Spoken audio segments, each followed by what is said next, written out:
ayam, kemudian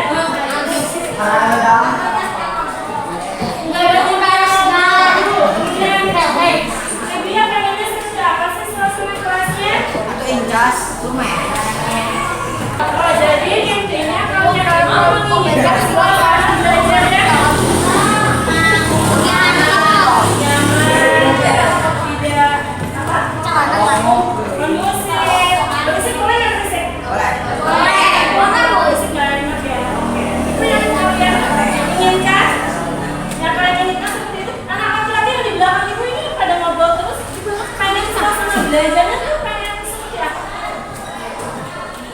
Coba, Eza menginginkan suasana belajar yang seperti apa?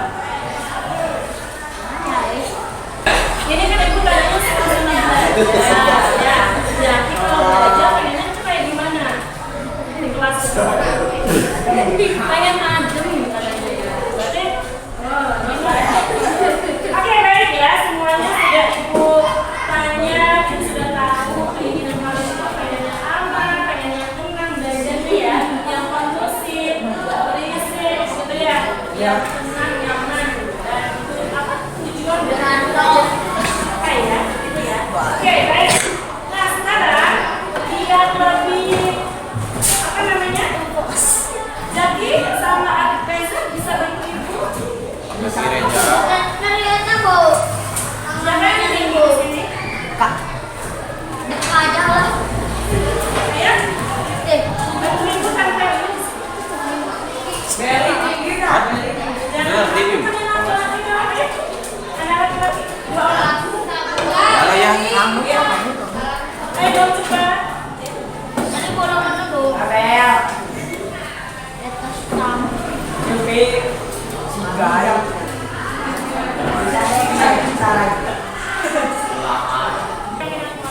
Biar belajarnya aman, nyaman, tenang ya.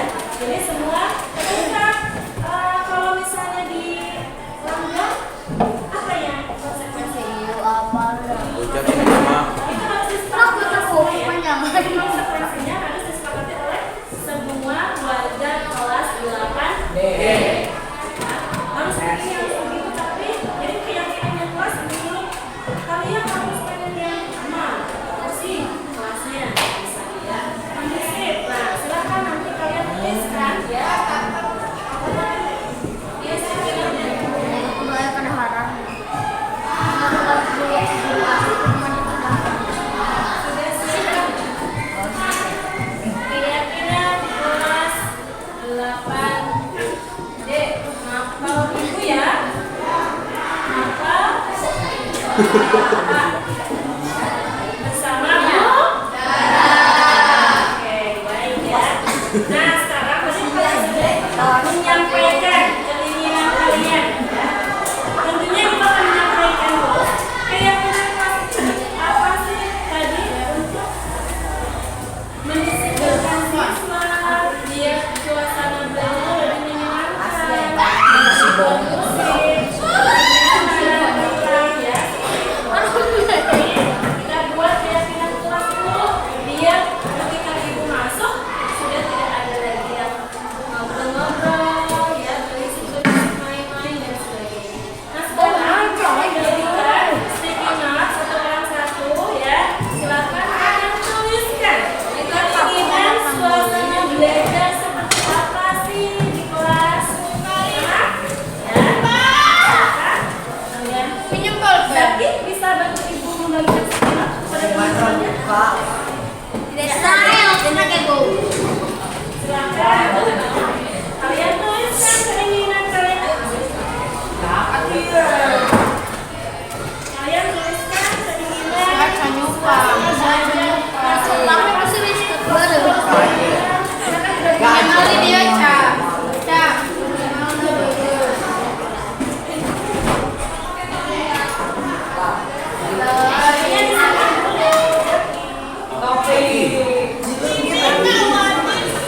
Ya, kita kampus sudah kopi ram. Maju nggak lah? Parah. Ini udah.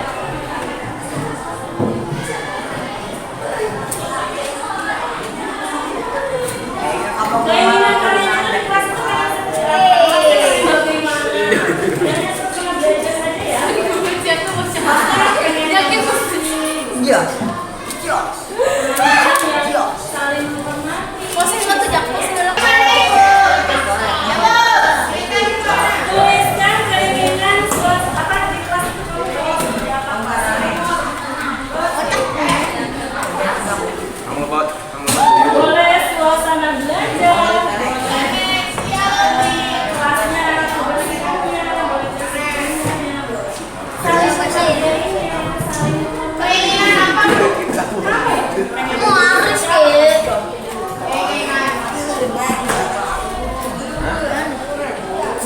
Tinggi gini. Buat turun.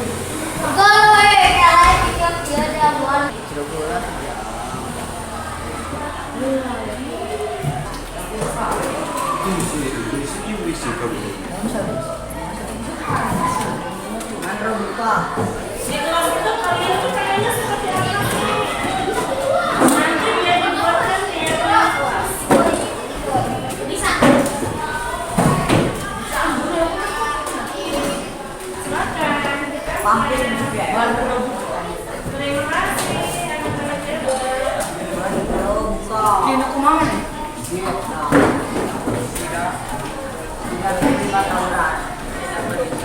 Tidak non. Woi.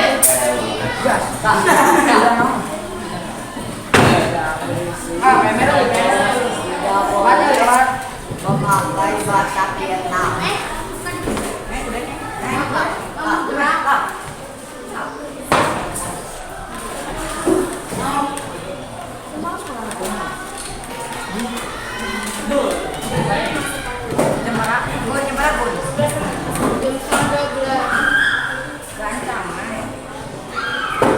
Jadi kita plus menit.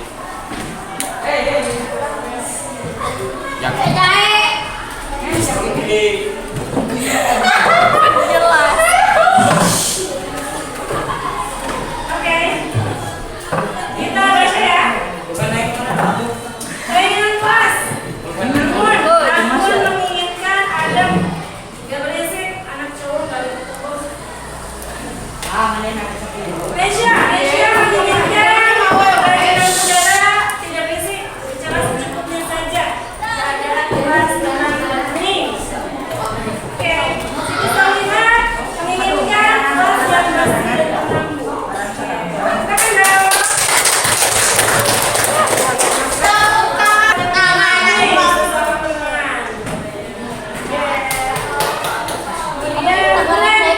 Tidak ada yang menapel buku saat belajar pelajaran. Oke, keren. Udah, tidak boleh banyak berbicara saat melakukan materi pelajaran. Fatimah menginginkan tenang saat belajar. Atau si Aca besok diganggu. Alamsyah, kadang-kadang Alamsyah menghargai guru saat belajar.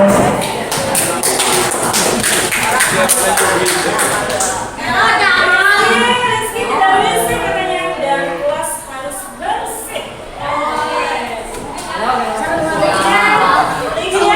Dia menginginkan pengen ada, gak ada yang berisik, bersih, gak ada yang ngobrol saat belajar, dan tidak ada yang ngobrol ketika ya, oke. Mana bahasa Vietnam? Arya tidak ada yang ngobrol dan harus saling menghargai antar teman, ya, menjaga kebersihan kelas agar tetap bersih dan nyaman. Oke, luar biasa ya. Oke, ini tidak pakai. Suasana kelasnya tenang, tidak berisik, menyenangkan agar guru tetap mendengar. Boleh jaket nak. Kemudian Talia menginginkan kelas yang kondusif, tenang, datang tepat waktu, menghargai guru yang datang tepat waktu. Keren Talia. Nonem lagi, hargai guru yang sedang menerangkan. Keren ya. Kemudian menjelaskan. Jaket bu. Tidak menjelaskan. Sophie ya, Sophie menginginkan tidak mengejek teman, memperhatikan guru yang menjelaskan. Luar biasa ya. Awalnya menginginkan kelas yang adem dan kompak, katanya memang Aulia ya.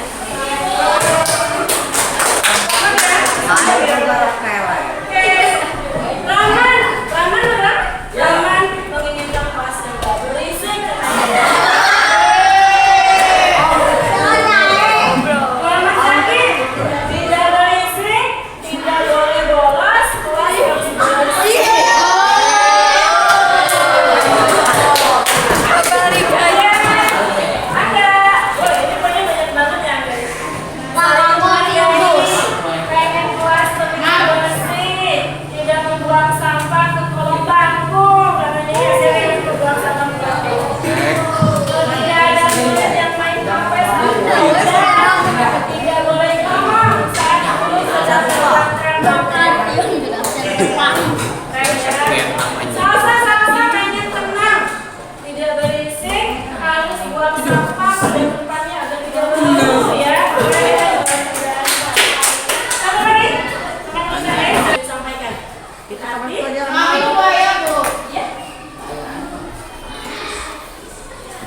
keinginan kalian tadi ya.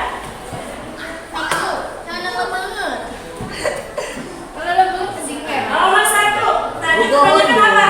Menginginkan kelas yang tenang ya. Ya, oke, arti kelas harus tenang. Kelas harus bersih dan tenang. Ya.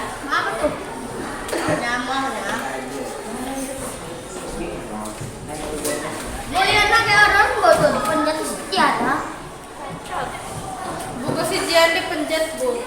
Waduh, Bu. Nanti nana Enggak, Bu. Enggak. Gak apa-apa, masih jalan kan? Yang kedua, apalagi kita lakukan tadi kayak banyak saling ya deh. Pengen nyaman, berarti saling kalau tidak berisik, kemudian menghormati anak dulu, berarti itu nilai kebajikannya apa? Saling menghormati ya. Saling kemudian tadi ada yang datang tepat waktu. Arti keyakinan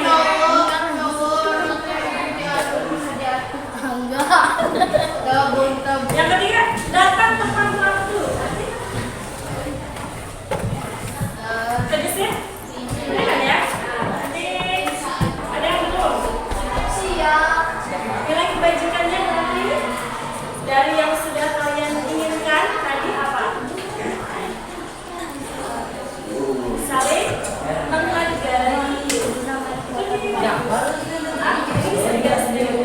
Saling menghormati. Ada lagi poinnya? Kalau diyakini oleh kalian sehingga tercipta sebuah keyakinan puas.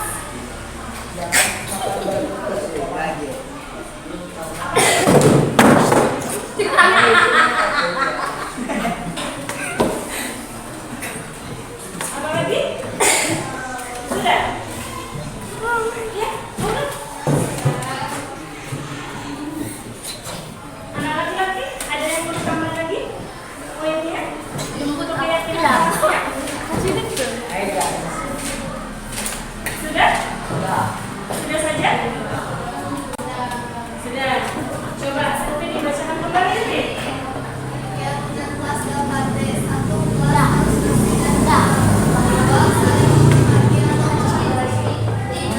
Ya, oke ya. Jadi kalian kelas harus bersih dan tenang. Jadi lamun udah bener kelas kotorkannya kumaha? Hukum kami bu. Semuanya harus operasi semut, harus bersih dulu kelas ya. Oke. Kemudian tadi kalau ada teman yang tidak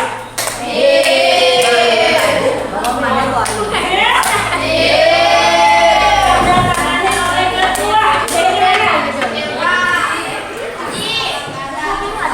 Wakil. Ayah. Aku masih. Lagian ada. Oh sempat nonton. Tapi nih senggol dong. Ketua keamanannya siapa? Keamanannya siapa? Seksi keamanannya siapa?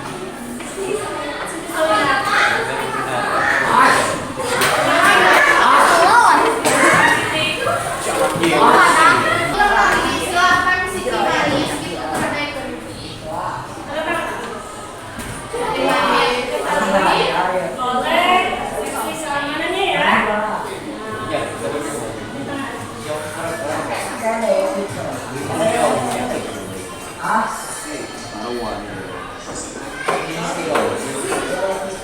Jangan semuanya.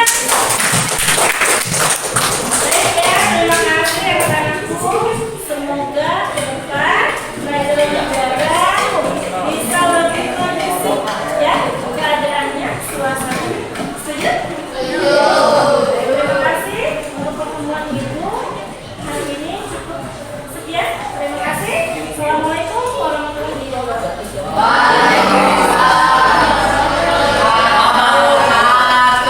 Assalamualaikum warahmatullahi wabarakatuh.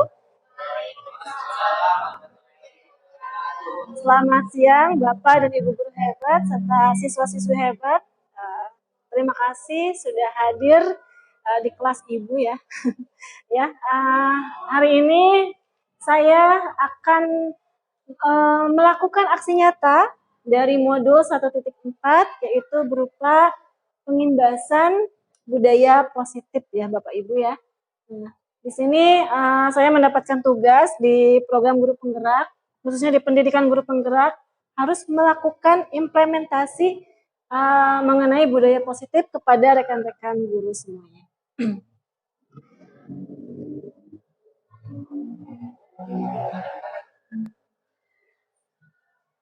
Ya, sebentar ya Bapak Ibu. Nah, baik Bapak dan Ibu yang saya hormati ya, ini adalah filosofi pendidikan nasional menurut Ki Hajar Dewantara, bahwa tujuan dari pendidikan itu adalah menuntun segala kodrat yang ada pada anak-anak agar mereka dapat mencapai keselamatan dan kebahagiaan yang setinggi-tingginya, baik sebagai manusia maupun sebagai masyarakat.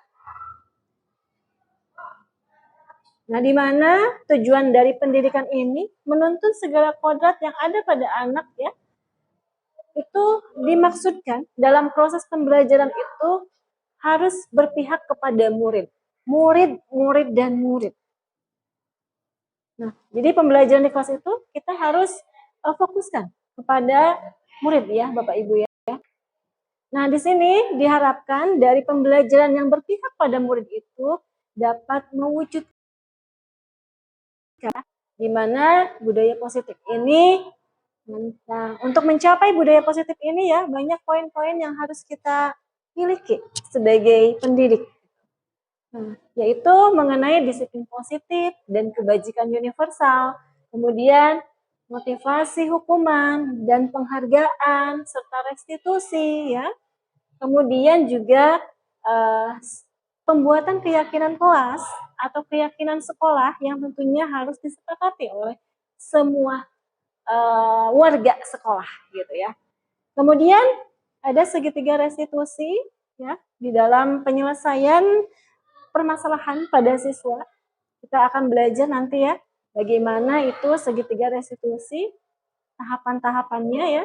Kemudian bagaimana kita memposisikan diri kita ya, yaitu ada 5 posisi kontrol sebagai seorang guru ya.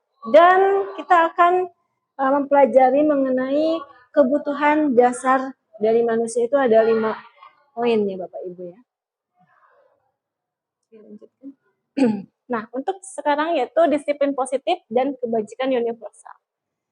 Apa itu disiplin positif? Nah, tapi sebelumnya kita masuk ke materi disiplin positif ya, kita akan mempelajari dulu mengenai teori kontrol. Tapi saya mau games dulu ya. Coba Bapak dan Ibu kepalkan kedua, satu tangan saja boleh lah. Mau 2 boleh juga. Nah, tapi ada satu orang yang sebagai posisinya sebagai perayu. Pak Mupli mungkin yang mengepalkan tangan, Pak Ibnu yang mengepalkan tangan, yang merayu itu Pak Taufik sama Pak Ruswandi. Ya, anak-anak semua ada satu orang yang posisinya sebagai perayu, boleh Talia boleh. Talia perayu ya. Jadi gini, ketika kita mengepalkan tangan, apa sih maksudnya? Yang dikepalkan kita itu adalah sesuatu yang sangat berharga bagi kita. Sangat berharga sekali. Hubungannya dengan harga diri, kemudian rasa harga diri kita lah, sesuatu yang sangat berharga di dalam kehidupan Bapak dan Ibu. Tapi si perayu mengiming-iminginya dengan sebuah rayuan, terserahlah, mangga, silahkan. Biar si pengepal tangan itu ya membukanya begitu. Silakan. Pakai uang boleh, rayunya pakai uang. Ayo. Gimana dengan Avanza katanya Pak Mupli? Lebih besar katanya.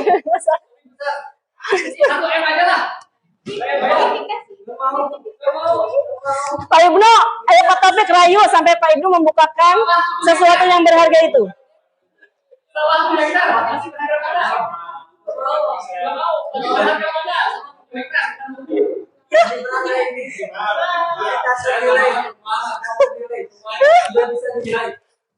1 M udah dikasih. 7 hektar udah dikasih. 1 M gak dikasih ya. Oke. Pak Ibnu, bagaimana Pak Ruswandi? Pak Mukli mau membuka tidak? Tidak. Tidak mau membuka. Lebih berharga. Gimana anak-anak? Siapa tadi yang mengepakkan tangan? Mau membukanya tidak? Talia tawarnya pakai apa? Pakai uang 50.000 katanya, bisa nggak? Yang hubungannya dengan harga diri kalian, sesuatu yang kalian sangat lindungi. Mau dibayar nggak? Dibukain nggak? Enggak katanya. Pak Ibnu? Jadi bagaimana ini? Katanya dengan amal jariah saya setuju. Jariah. Amal jariah. Dengan amal jariah. Boleh ke depan nggak Pak Ibnu sama Pak Topik sebentar? Sebentar ya, ke depan. Sini.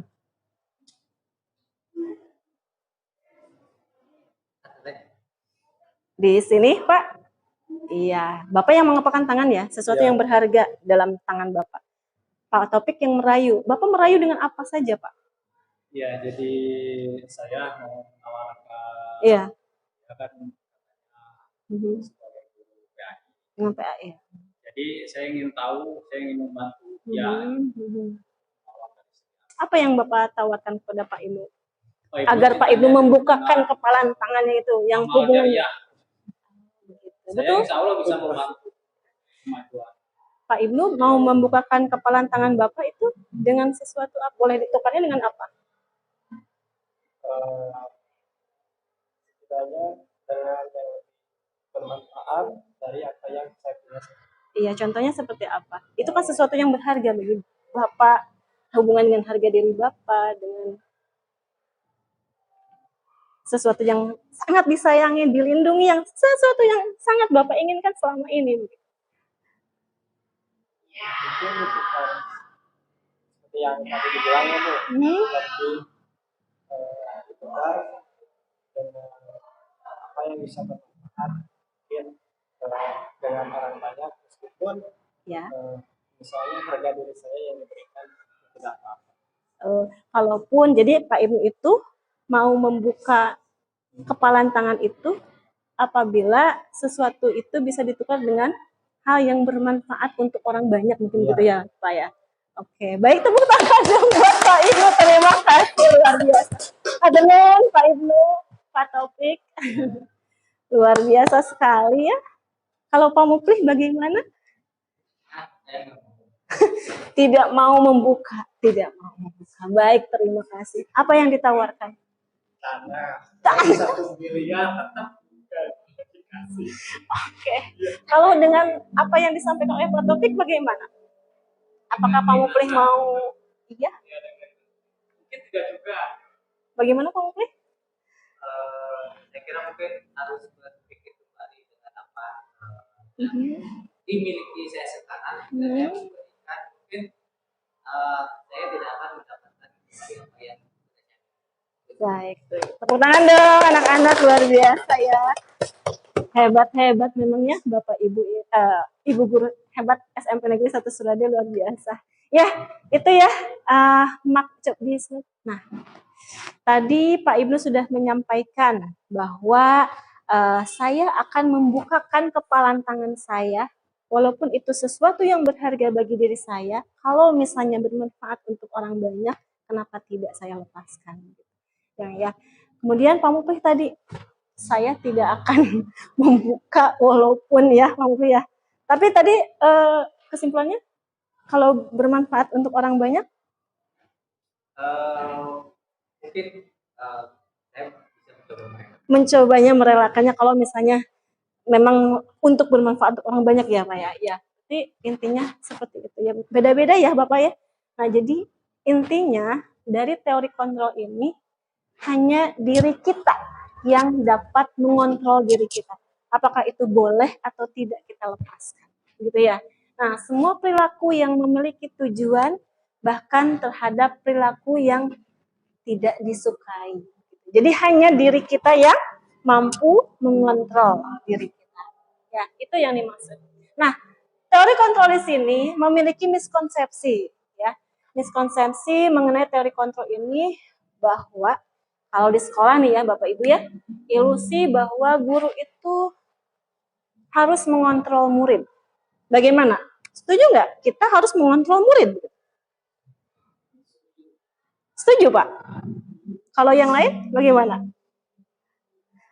Ilusi bahwa guru itu mengontrol murid. Mungkin untuk kata mengontrol kurang setuju. Tidak setuju ya Pak. Kenapa Pak tidak setuju? Karena kembali lagi pada filosofi hadir. Betul sekali. Untuk Mengontrol ya Pak. Iya betul sekali ya. Tadi sudah saya sampaikan bahwa filosofi KHD itu menuntun anak sesuai kodrat alam dan kodrat zaman. Ya.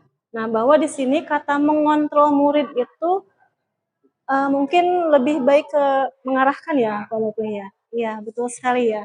Lebih ke mengarahkan, menuntun, membersamai begitu, membersamai anak-anak. Kemudian ilusi bahwa penguatan positif, efektif dan bermanfaat di sini ya. Nah, kemudian ilusi bahwa kritik dan membuat orang merasa bersalah itu dapat menguatkan karakter.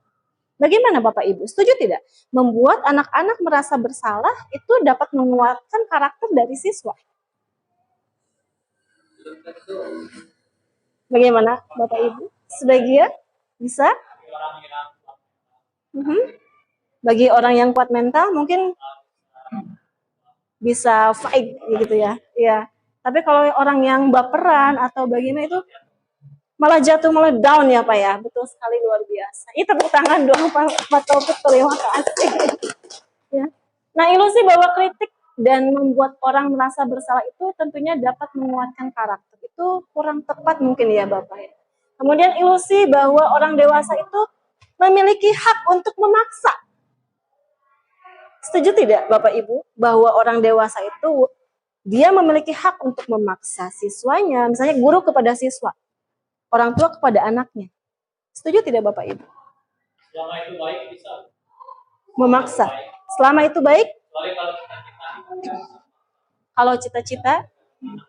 Iya. Oke, baik. Ya, di sini bahwa sebenarnya ya Pak, miskonsepsi dari teori kontrol itu sendiri bahwa orang dewasa itu memilih hak untuk memaksa. Tapi di sini mungkin kembali lagi ke filosofi KHD bahwa kita tidak boleh mengontrol, memaksa, tapi harus membersamai, menuntun, mendampingi begitu mungkin ya Pak ya. Itu lebih tepatnya lagi. Ya. Baik, selanjutnya untuk disiplin positif ya. Nah, di sini kalau saja anak-anak bisa disiplin, pasti mereka akan bisa belajar. Ketika mendengar kata disiplin, yang ada dalam benak Bapak Ibu apa? Disiplin, taat aturan. Apalagi? tahu waktu. Tepat waktu, tahu waktu. Iya, apalagi? Kemudian ada hukuman dan ada konsekuensi ya. Makna disiplin apa sih? Disiplin di sini berasal dari bahasa Latin yaitu disiplina yang artinya belajar. Nah, kata disiplin di sini juga berasal dari akar kata yang sama dengan disipo atau artinya murid atau pengikut. Nah, untuk menjadi seorang murid atau pengikut,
mulia yang dianut oleh seseorang. Nah, kita namakan nilai-nilai tersebut sebagai nilai-nilai kebajikan. Nilai-nilai atau prinsip mulia yang dianut seseorang itu adalah nilai-nilai kebajikan atau virtus yang universal, yaitu nilai-nilai kebajikan yang disepakati oleh bersama terlepas dari suku bangsa, suku agama, bukan suku agama ya, maaf, suku bangsa, agama, bahasa maupun latar belakangnya.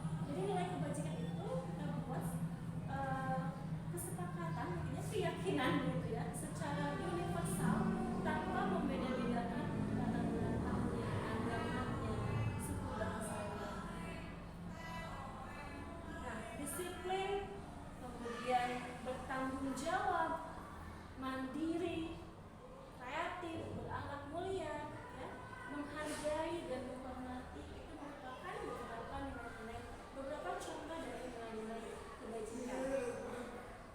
Di mana profil pelajar Pancasila seperti yang sudah kita tahu, isinya apa saja Bapak Ibu? 1. Beriman dan bertakwa kepada Esa. Yang kedua apa anak-anak?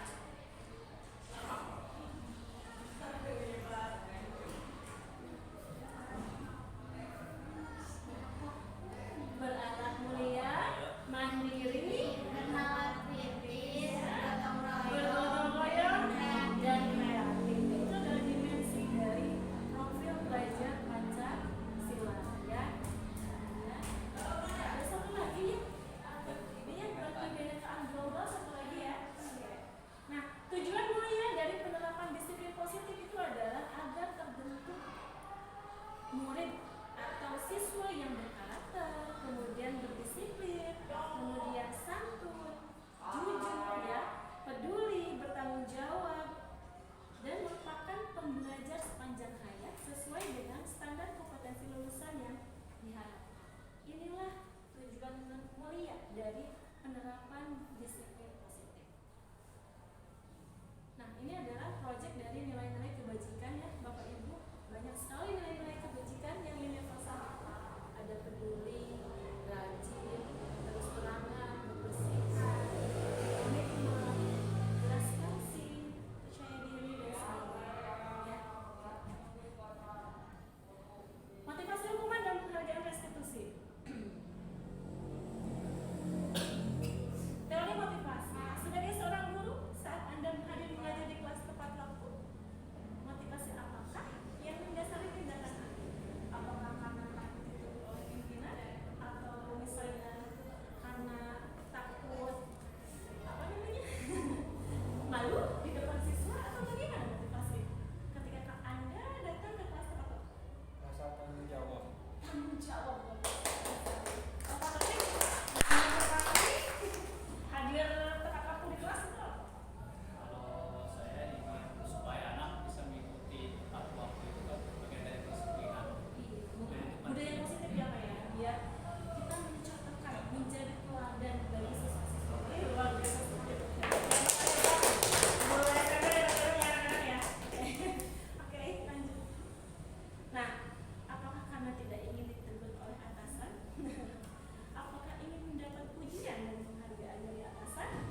Namun secara ideal tindakan belajar itu sendiri adalah penghargaan siswa.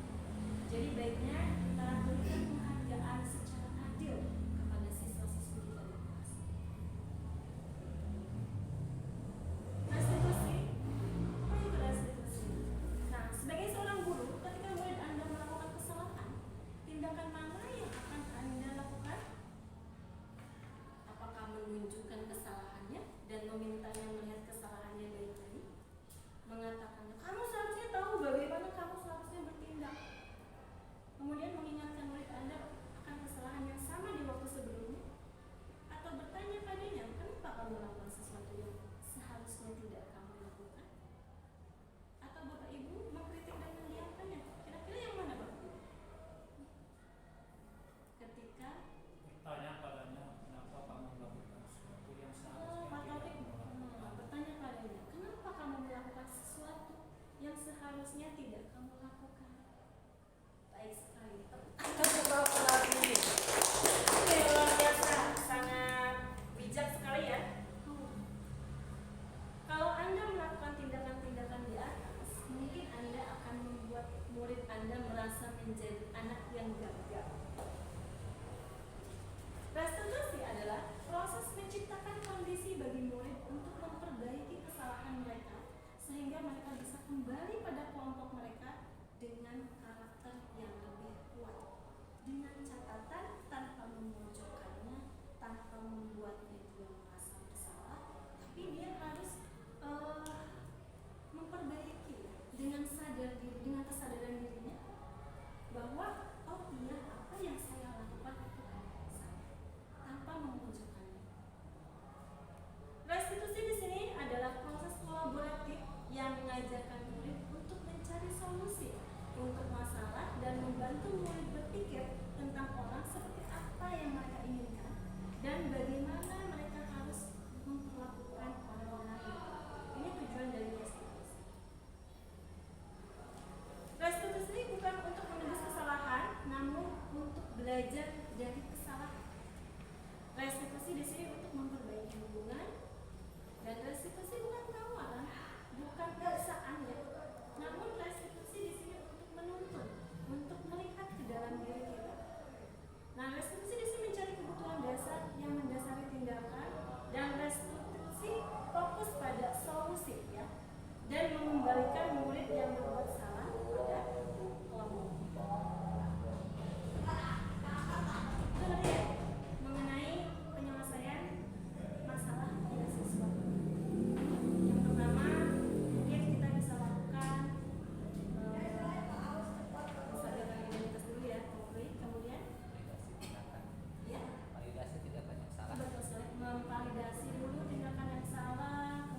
Kembalikan barang ke tempatnya. Disiplin. Tanggung jawab. Bertanggung jawab. Oh, bertanggung jawab jawabannya. Kemudian dilarang mengganggu orang lain. Nilai kebajikan yang ditujunya. Dilarang mengganggu orang lain. Menghargai orang lain. Saling menghormati. Luar biasa. Kemudian tadi di skor 15 menit sebelum pembelajaran dimulai. Tanggung jawab. Ya, tanggung jawab. Oke. Menghormati orang lain. Komitmen, ya. Kemudian dilarang melakukan kekerasan. Keamanan dan saling menghormati. Dilarang menggunakan narkoba. Nilai kebajikan yang dituju kesehatan. Berganti atau menumpuk giliran. Menghormati orang lain juga, ya. Dilarang merokok. Nilai kebajikannya kesehatan. Gunakan masker. Kesehatan juga, ya. Keamanan. Berjalan di kelas dan koridor. Keselamatan dan keamanan. Kira-kira tuh berjalan di genteng, ya, di atap. Oke, nah ini contoh dari keyakinan kelas 8. Setiap anggota kelas perlu belajar. Setiap anggota kelas perlu senang. Ya, setiap anggota kelas perlu melakukan tugas. Ini adalah contoh dari keyakinan kelas. Keyakinan kelas. Nah, seseorang akan lebih tergerak dan bersemangat untuk menjalankan keyakinannya daripada hanya sekedar mengikuti serangkaian aturan tertulis tanpa makna. Betul tidak? Anak-anak atau kita akan lebih lama ingat apabila kita yang membuat. Kita sepakati daripada mengikuti aturan yang sudah ada, misalnya di sekolah itu harus begini, jangan begitu. Akan lama ingatnya yang mana, Bapak Ibu? Yang dibuat sendiri atau yang dibuat orang lain? Ya? Orang lain Lebih ingat, lebih lama lebih lama mengingatnya. Betul kan seperti itu? Tapi biasanya kalau misalnya kita yang bikin sendiri, kita tahu, kita yakini dengan teman, biasanya ya lebih lama yang membuat sendiri maksudnya. iya, yang lebih lama yang dibuat sendiri gitu kan, daripada yang dibuat oleh orang lain kan? Atau mengikuti aturan yang sudah ada. Nah di sini ya, murid-murid pun demikian, mereka perlu mendengarkan dan memahami arti dari sesungguhnya tentang peraturan yang diberikan. Apa nilai kebajikan di balik peraturan tersebut, apa tujuan utamanya, dan menjadi tidak tertarik atau takut sehingga hanya sekedar mengikuti serangkaian peraturan-peraturan yang mengatur mereka tanpa memahami tujuan mulia. Tuh, kenapa kita harus membuat sebuah keyakinan kelas yang disepakati oleh bersama. Kebutuhan dasar manusia, ya Bapak Ibu, kita tidak terlepas dari kebutuhan dasar manusia. Seluruh tindakan manusia itu memiliki tujuan tertentu. Semua yang kita lakukan adalah usaha terbaik kita untuk mendapatkan apa yang kita inginkan. Ketika kita mendapatkan apa yang kita inginkan, sebetulnya saat itu kita sedang memenuhi satu atau lebih dari satu kebutuhan dasar kita. Ada 5 kebutuhan dasar manusia, yaitu bertahan hidup, penguasaan, kasih sayang dan rasa diterima, kesenangan, dan kebebasan. Bila posisi pantau ya, lanjut. Bapak Ibu, kira-kira Bapak Ibu ada di posisi mana? Dari kelima posisi pantau. Kita sebagai guru. Wah, manajer hebat sekali kalau Suwandi sebagai manajer. Ajarin saya. Nanti. Bagaimana Bapak Ibu? Kira-kira Bapak Ibu ada di posisi mana? Apakah penghukum? Apakah teman? Apakah sebagai manajer? Apakah seorang pembuat yang masuk bersama atau seorang yang pemantau? Penghukum di sini, seorang penghukum bisa menggunakan hukuman fisik maupun verbal. Orang-orang yang menjalankan posisi penghukum senantiasa mengatakan bahwa sekolah memerlukan sistem atau alat yang dapat lebih menekan murid-murid lebih dalam lagi. Guru-guru yang menerapkan posisi penghukum akan berkata, patuhi aturan saya, atau awas, kamu selalu saja salah, pasti selalu yang terakhir selesai. Guru seperti ini senantiasa Itu saja. Gitu. Pemantau. Posisi pemantau di sini berdasarkan pada peraturan dan konsekuensi dengan menggunakan sanksi atau konsekuensi. Di sini kita tidak dapat memisahkan hubungan pribadi kita dengan murid sebagai seseorang yang menjalankan posisi pemantau. Pertanyaan yang diajukan seorang pemantau biasanya, peraturannya apa? Apa yang telah kamu lakukan? Sanksi atau konsekuensinya apa? Seperti itu yang selalu dikatakan oleh pemantau. Manajer, di mana posisi guru itu berbuat sesuatu itu bersama dengan murid. Mempersilahkan murid, mempertanggungjawabkan murid, mempertanggungjawabkan perilakunya ya, mendukung murid agar dapat menemukan solusi atas permasalahannya sendiri. Seorang manajer kan berkata, apa yang kita yakini? Apakah kamu meyakininya? Jika kamu meyakininya, apakah kamu bersedia memperbaikinya? Jika kamu memperbaiki ini, hal ini menunjukkan apa tentang dirimu? Apa rencana kamu untuk memperbaiki hal ini? Ini yang dikatakan oleh manajer. Jadi lebih ke refleksi sebuah kesalahan ya. Anak tersebut akan ditanya apa yang diyakininya, apakah kamu meyakininya, gitu ya.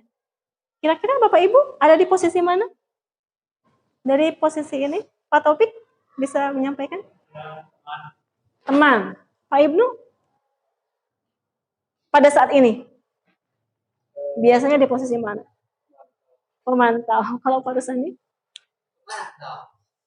Kamu boleh? Di posisi mana biasanya? Semua kecuali manajer. Baik sekali, betul Bapak Ibu, saya juga sama. Saya kadang menjadi teman, saya kadang pembuat merasa bersalah, saya kadang sebagai pemantau. Jadi disesuaikan dengan kondisi. Tapi kalau penghukum saya nggak berani, karena ya sudah tahu kan aturannya seperti apa ya Bapak Ibu ya. Gitu.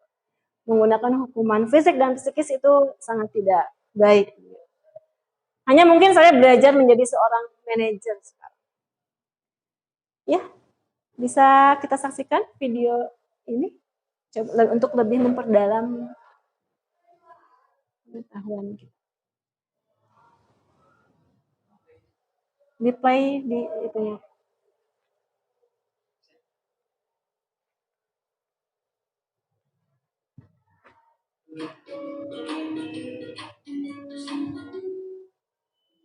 Salam bahagia Ibu dan Bapak Guru hebat.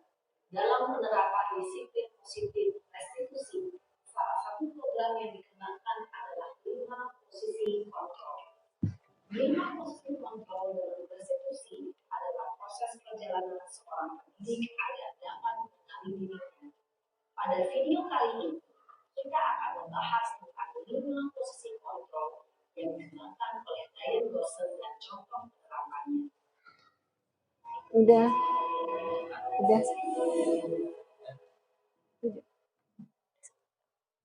posisi kontrol itu Udah belum? 1. Posisi penghukum. Lumayan. 2. Posisi pembuat merasa bersalah. 3. Posisi teman.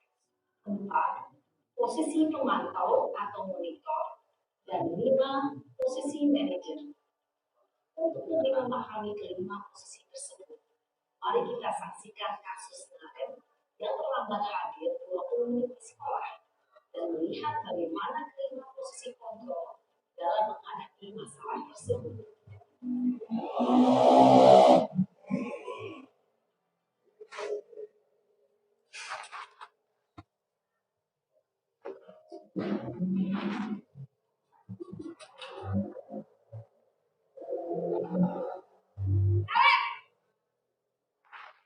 Sini kamu. Selalu terlambat. Kamu deh, pasti terlambat. Aku, saya. Apa? Apa coba? Alasan kamu apa lagi? Kapan sih kamu tidak terlambat? Malas sekali ya kamu jadi anak. Saya. Dasar pemalas. Gak kapok-kapok sih kamu. Sudah berapa kali terlambat? Sana, kamu keliling lapangan basket 2 kali. Kenapa saya harus ke lapangan basket, Bu? Kenapa? Kamu mau lawan ibu? Berani-berani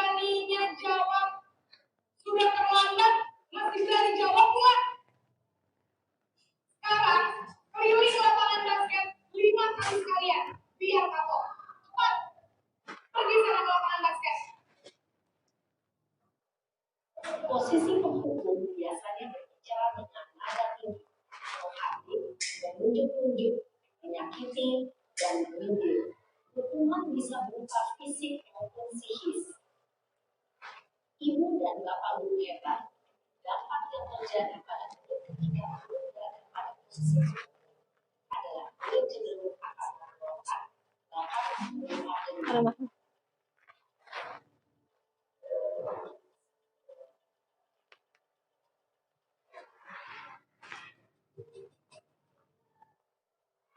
Nah, ini posisi pembuat merasa bersalah ya, Bapak Ibu. Yang tadi penghukum.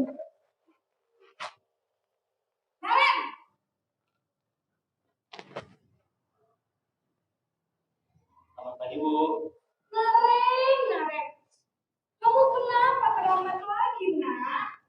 Ya Tuhan, Nareng. Kamu senang ya bikin ibu susah ya? Kalau kamu terlambat lagi, nanti ibu yang ditegur bapak kepala sekolah, nak. Disangka ibu tidak bisa membina kamu. Duh, gimana ini? Maaf, Bu. Duh, Gusti Nareng. Kamu suka ya kalau ibu ditegur bapak kepala sekolah? Terus, sekarang ibu harus tulis apa ini di buku absen? Ini kamu sudah sering terlambat loh. Ibu harus apa coba? Maaf, Bu.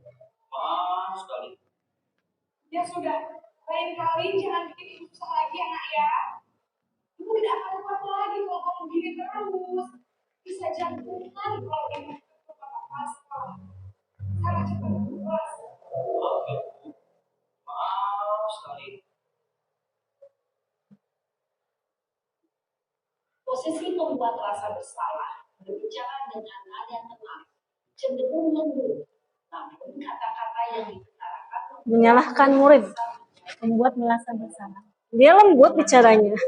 Tapi menyalahkan murid. merasa tidak berharga dan tidak sanggup membahagiakan orang lain.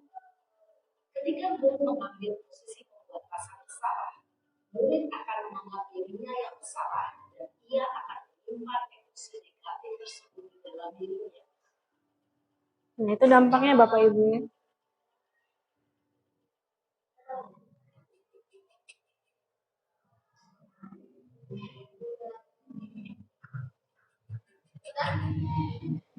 Suruh duduk ke sini.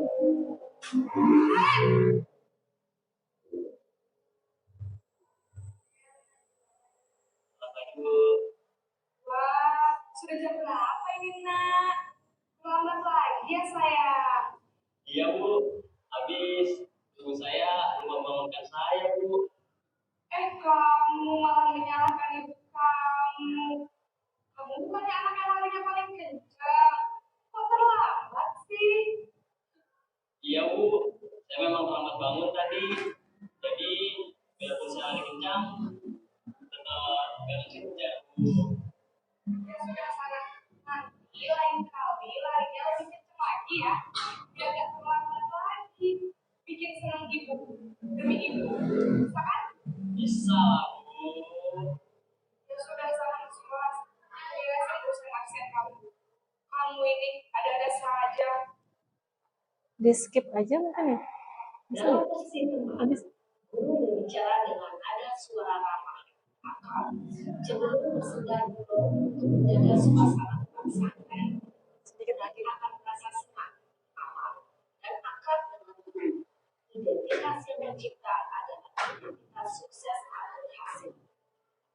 Namun, perlu diingat, karena ini masih dorongan eksternal, maka ada faktor ketergantungan dari murid kepada orang tertentu. Di sini, guru absennya, sehingga di lain waktu, murid bisa berperilaku baik, namun hanya kepada orang-orang tertentu saja. Ini dampak dari posisi kontrol sebagai teman ya Bapak Ibu.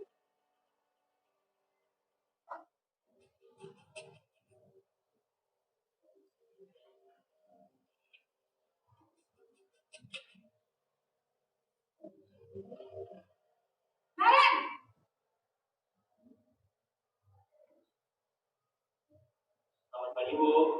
Naren, apa peraturan sekolah kita tentang jam berapa kita harus masuk sekolahnya? Kita harus di sekolah jam 7, Bu.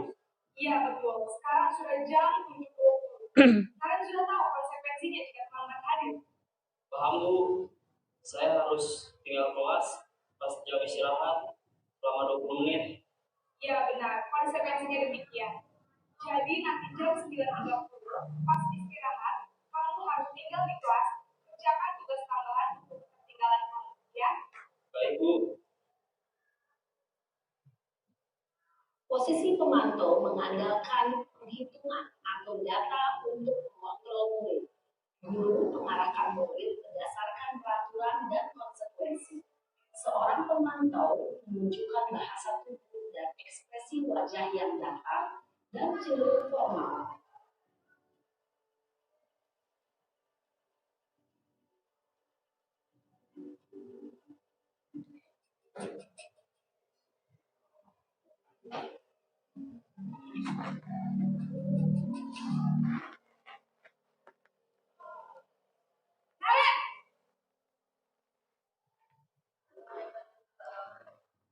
Selamat pagi, Bu. Selamat pagi, Naren. Maaf, Bu.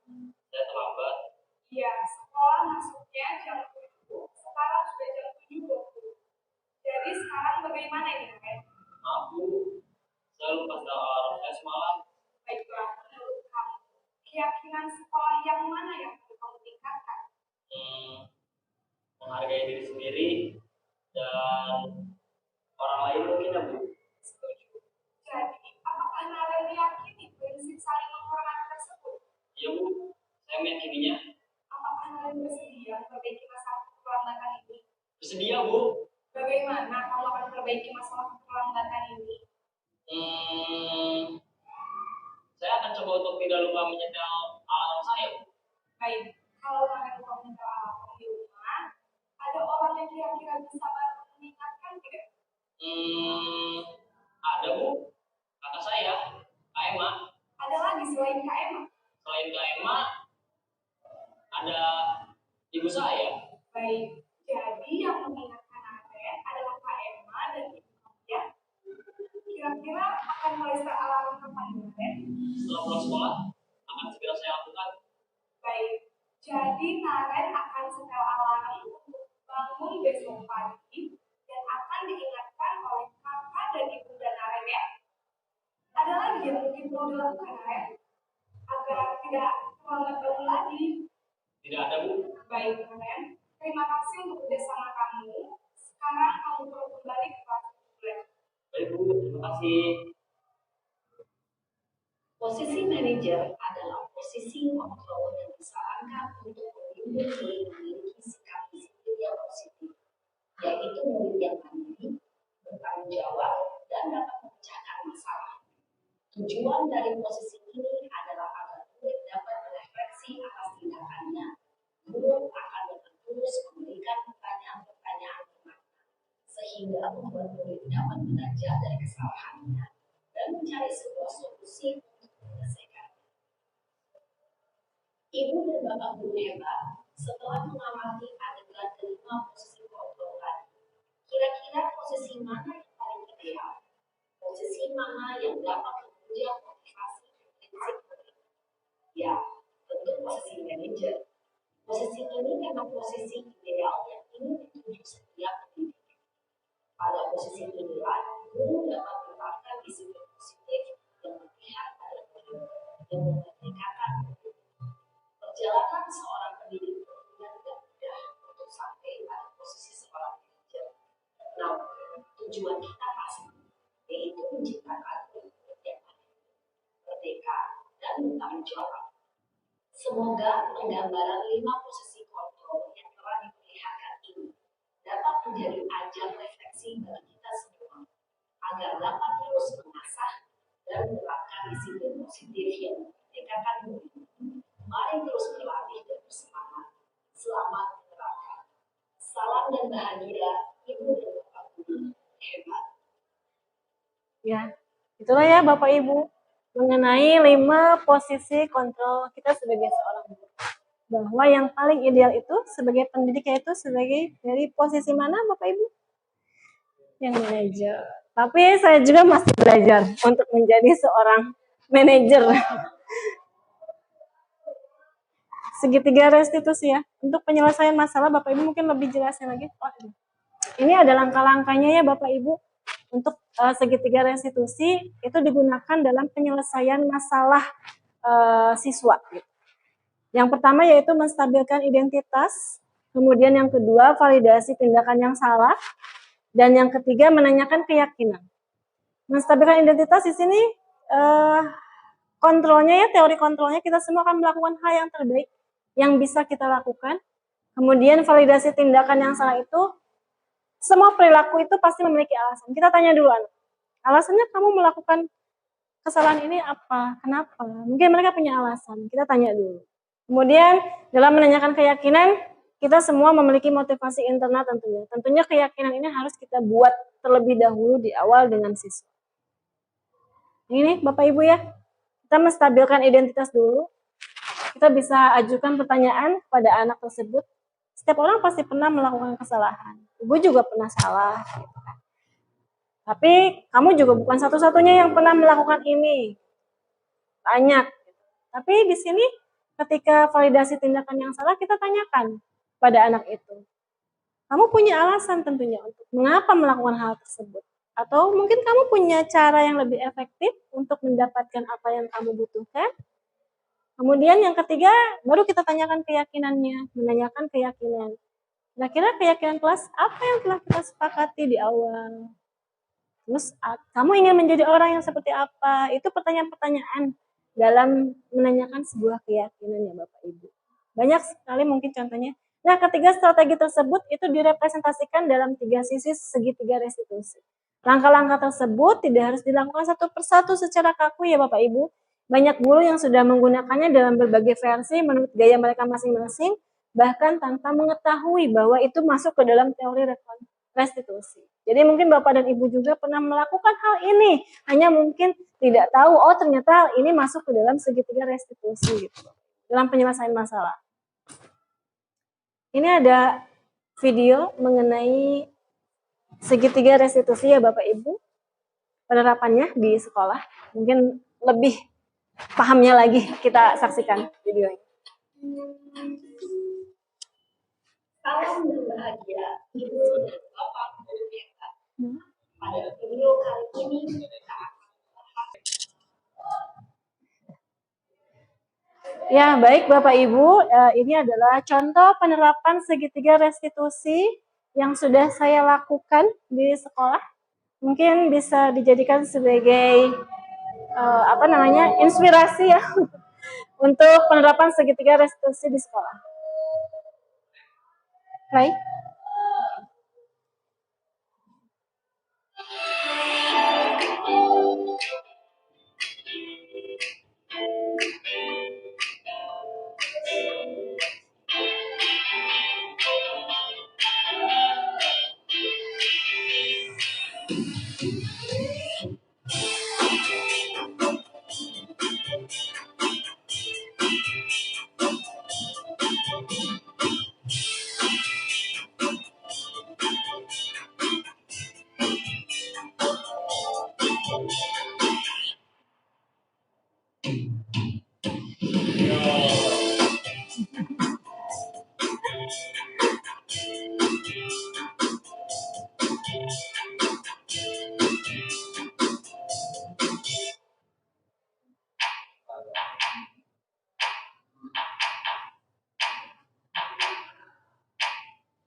Selamat siang,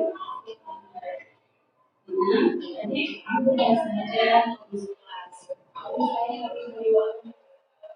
Kamu tahu kan orang itu seperti apa? Siapa? Saya berpikir. Ini sudah dibilang.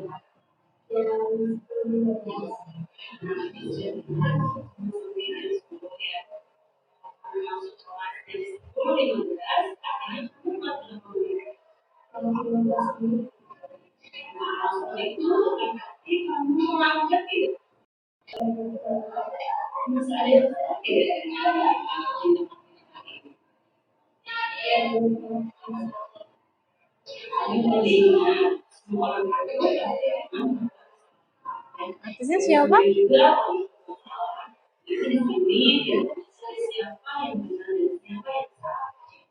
ingat bahwa semua itu ada jalan berbeda. Salah satu yang kamu adalah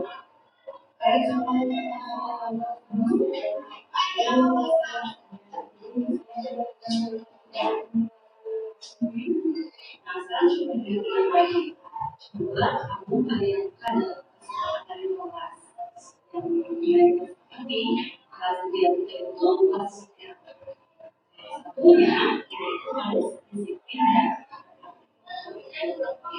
dan kemudian tidak dulu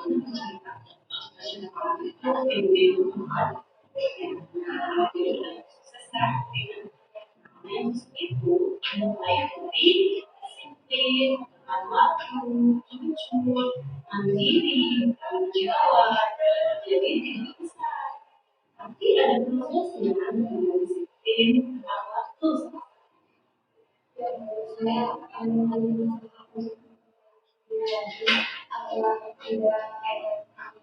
iya sama-sama.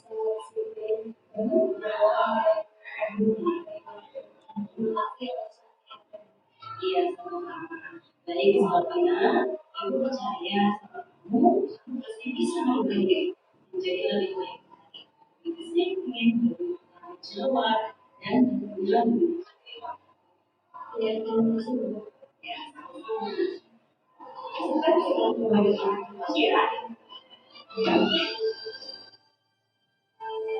Kasus kedua.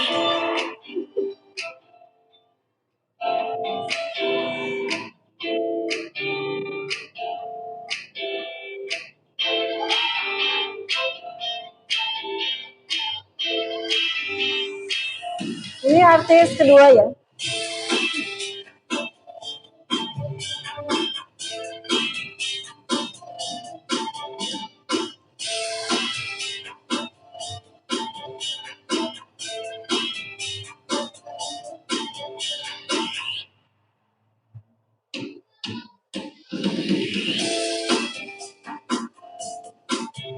Ekspresinya dapat banget, anaknya nggak pernah bisa.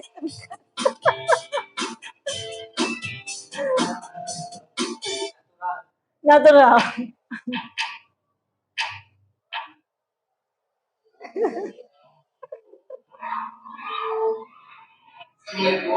Waalaikumsalam. Baik, Dion tahu tidak kenapa dia dipanggil? Saya tadi tidak mengajarkan tugas. Kalau seperti itu berarti dia melanggar ya? Dia melanggar. Nggak seajaran salah tidak benar. Ya, saya salah. Tapi kemudian ingat, bapak semua itu pasti pernah melakukan. Cuma juga beberapa yang sama, harus itu dari saya siapa yang salah dan siapa yang benar ya.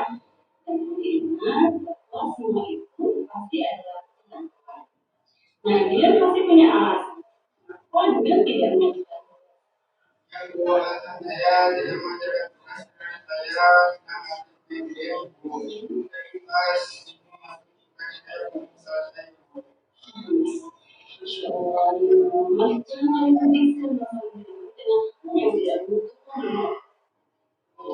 Dia masih ingat nggak apa pembelajaran kita selesai keyakinan apa yang sudah kita sepakati? Keyakinan kelas bahwa setiap mereka akan mengajarkan semua tugas apapun.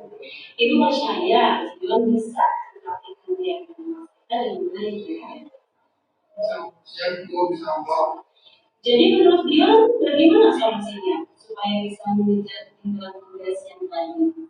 Kalau saya diberi kesempatan sudah mau mengajarkan kita. Baik, boleh, silakan ya. Kalau mau, dia boleh bisa bantuan untuk membantu supaya dia bisa menjalankan tugas yang benar ya. Terima kasih. Terima kasih atas kesempatannya Ibu. Saya tidak akan mengecewakan lagi. Selamat ya. Terima kasih.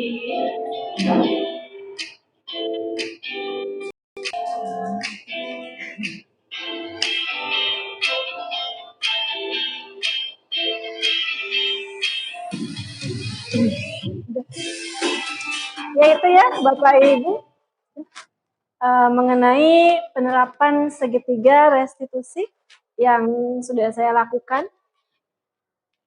Ada lagi slide-nya? Cek aja. Ya, mudah-mudahan kedepannya kita semua selaku tenaga pendidik di sekolah bisa menerapkan segitiga restitusi dalam penyelesaian masalah pada siswa. Ya, mungkin itu saja yang dapat saya sampaikan dalam pengimbasan budaya positif pada hari ini. Terima kasih banyak saya ucapkan atas segala dukungannya. Terima kasih juga Bapak dan Ibu sudah meluangkan waktu ya. Anak-anak juga terima kasih sudah meluangkan waktunya hadir dalam pengimbasan budaya positif ini. Mungkin cukup dari saya. Akhir kata, Assalamualaikum warahmatullahi wabarakatuh.